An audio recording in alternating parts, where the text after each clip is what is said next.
صلی اللہ علیہ وسلم فرماتے ہیں لِكُلِّ شَيْءٍ عَرُوسٌ، ہر شے کی کوئی دلہن ہوتی ہے، ہر شے کی کوئی زینت ہوتی ہے.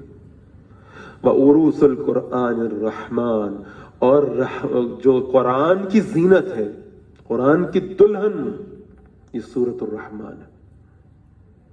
بہت خوبصورت سورہ مبارکہ.